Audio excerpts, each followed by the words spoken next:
Hello, it's Chad Lutzke. I was tagged in the horror booktube thing. Let me preface this by saying I don't really have I guess what I would call a booktube channel, but I don't mind being tagged. Let me answer these questions. Okay, number one, how and when did you get into horror? I was really young. I can't remember how young, maybe 4 or 5. I think that it probably happened from being over at my grandma's house and finding my father's box of horror magazines and horror comics up in the attic from the 50s and 60s. I've always kind of been attracted to like darker stuff, or had a fascination with it. Matter of fact, my first report card, I have it. My mother gave it to me in kindergarten. There's a note on there by the teacher where the teacher expressed concern for my obsession with monsters, and I think she said monsters and gore, or blood and gore, or blood and monsters, something like that. Yeah, I would just hang out in the attic at my grandma's house, which is pretty much the only reason I ever wanted to really go over there. And I didn't develop a relationship with my biological father until way down the road. But he had these magazines, so it was kind of like it was part of like being with him somehow, and at the same time, just being really fascinated by all that stuff. So yeah. Next question, what was the first horror book that you read? I read I think one book between the age of 0 to like 24. I hated reading. I read magazines like Famous Monsters of Filmland, Gore Zone, Fangoria, but I did around the age between probably 9 and 11, I'd say.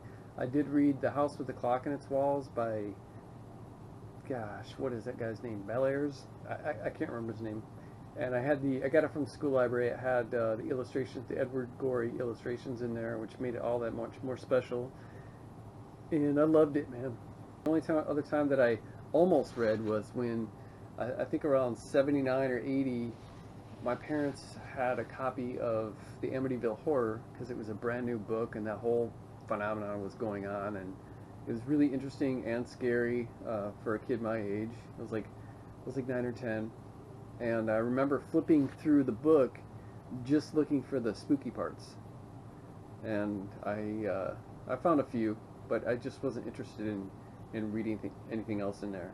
But by the time I was 23, 24, I started reading novels, and I cannot remember what the first horror novel was that I read, but I think one of the first like true horror short stories, which is something I kind of had to taper into reading, I guess. So I do remember reading Survivor Type by Stephen King in Skeleton Crew, I believe it's in there. And then I read a couple Barker's Books of Blood, and this was probably around somewhere between maybe 89, 90, something like that. I was like 19 years old, 20. Next question is, what horror-related goodness can we expect from your channel?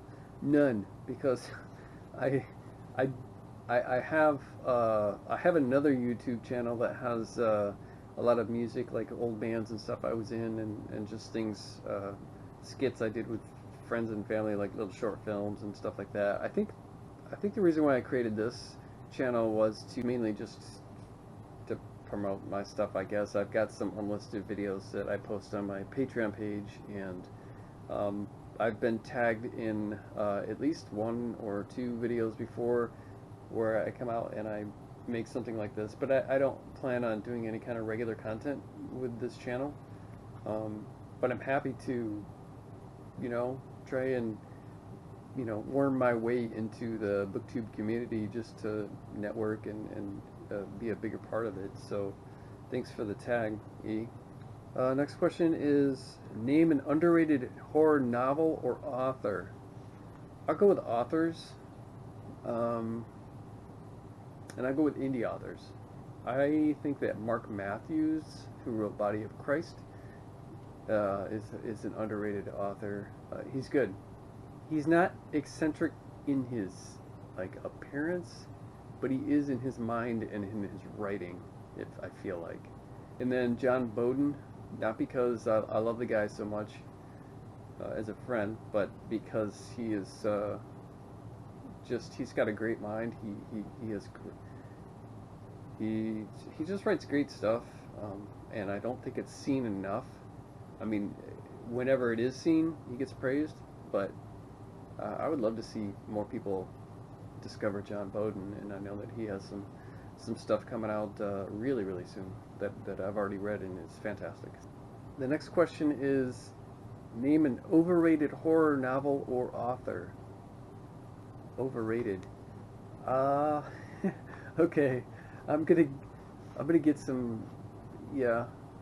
Some people won't like this at all, but some of you know that I'm a huge Shining fan.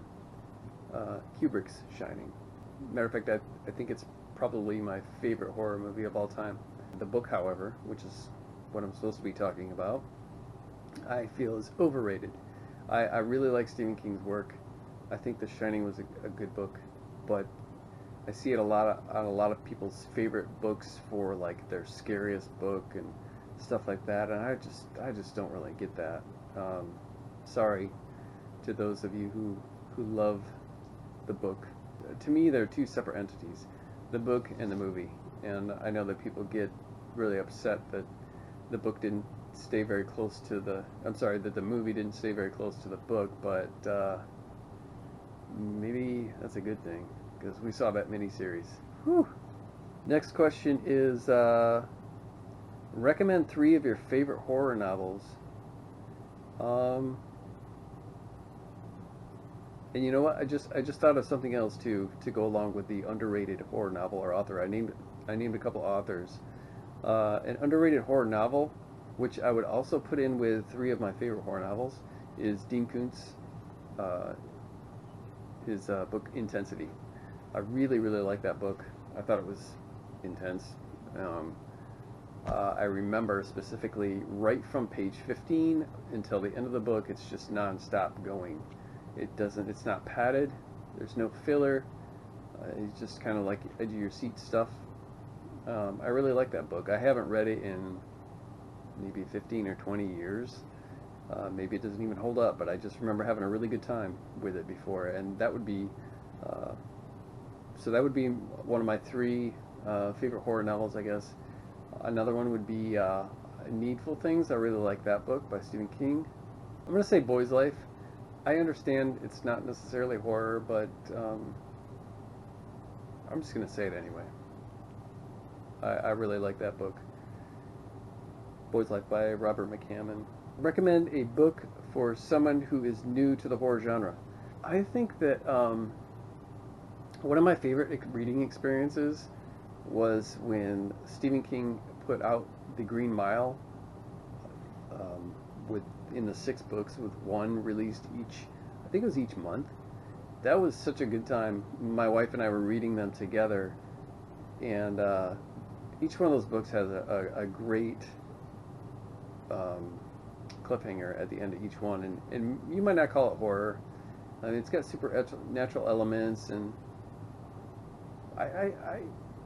if you're just looking for good storytelling, I would say The Green Mile. If you're looking for scares, I would not say The Green Mile. Next question is, are there any book to film adaptations that you particularly loved or hated? There's a ton that I hated, particularly any made-for-TV Stephen King miniseries. I just thought every one of them was garbage except for Salem's Lot. And maybe that has a lot to do with nostalgia, but honestly, for the time, there were some really creepy scenes in that movie. I thought it was great. A couple that I really liked were I thought Gerald's Game was really good. That was super impressive. I remember watching it and thinking, how are they gonna pull this off? There's so much internal dialogue, and this chick is just, you know, stuck to this bed for an hour and a half, but man, they pull it off really well. So I was impressed by that. Maybe maybe Interview with a Vampire, only because, not that I'm a huge fan of the movie, but it's the only time where I liked the movie more than the book. I didn't really care that much for the book. Um, and then the obvious answer, I guess, would be The Shining. Next question is, how do you discover new or new to you horror books? I think that my answer is probably the same as everybody's doing this video. I mean, Booktube, Twitter, Instagram, Facebook. I mean, I have a ton of author friends, reader friends, and I mean, you see books everywhere. So, that's an easy answer. What was the last horror book that you bought? I think that it was, oh, I know what it was. Hang on. It was this beautiful thing right here. I didn't pay a lot for it, really. I got a pretty good deal from my friend Jude, who knew that I was looking for one of these, and she was selling some books and had this, and she's been taking very good care of it. And it's signed, and I love Jack Ketchum, not only his writing, but him as a person, and he's dearly missed. So I love his short stories, and I haven't read none of these, so I'm really, I think I haven't, so I'm really excited to read these. And yeah, as a matter of fact, this book right here is currently in my top, like, probably top 3 or 4 most important books to me. I don't own a lot of signed books. I'm not like a big signature dude, but Dallas meant a lot to me, so that was really cool to have. So that was the last book that I bought. And what horror book is at the top of your wish list? I have so many books already on my shelf that I can't wait to get to, that I can't really think of one to purchase that I can't wait to have. At least not one that's a horror book. You know what I would love to see, I think, is I would love to see Joe Lansdale, as much as I like his crime and Western stuff, I think it's fantastic. I would love to see him go back to doing something, at least just one book, that just something really hardcore, kind of like a Splatterfest, like he did with the Drive-In. I think that would be really neat to see him doing something like that again, just like a full novel of it, or a long novella, either way. The next question is just to tag people. I'm not going to tag anybody because I think everybody's been tagged that I watch their videos. I don't know if I've seen Cameron tagged, so if not, and I'm sure he has, probably several times, so if not, then Cameron, no, you have to do this. And that's it. So thanks, E, for tagging me, and I'm off to edit this thing. Okay, I just uploaded the video, and I realized I missed one, so now I gotta make up for it. And I'm tired of sitting in the office, so now I'm outside. Do you have any favorite themes or subgenres within horror? I like coming of age. I think that's a given. Themes? I don't know. I don't think so. I'm not really big on cosmic horror and supernatural stuff, unless it's a movie. Movie, I'll take anything. Horror, creature feature, whatever. But for reading, I'm a little bit pickier. I think I have a harder time dealing with suspension of belief, unless it's done really, really well. I like this could happen horror, like real life horror, I guess. Stuff that makes you think a lot more. But no real themes. There are themes I certainly don't like, but that's it, man. I think I'm done with this video now.